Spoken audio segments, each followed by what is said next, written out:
that the accused foresee that the deceased was in the toilet? Did he foresee that possibility? And did he reconcile himself with that? My lady, his version is consistent.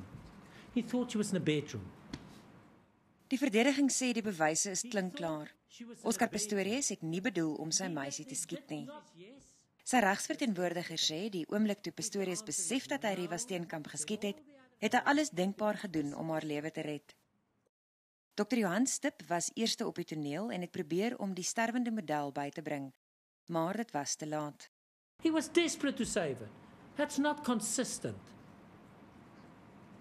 with someone who wanted to kill his girlfriend. It's inconsistent. It's consistent with an accident, with a huge, unfortunate mistake. That is so important. Roux het 'n gedetailleerde tydlyn van die aand se gebeure gebruik om sleutelfeite in sy verdediging uit te lig. Steenkamp is op 14 Februarie tussen 12 minute oor 3 en 14 oor 3 in die oggend geskiet.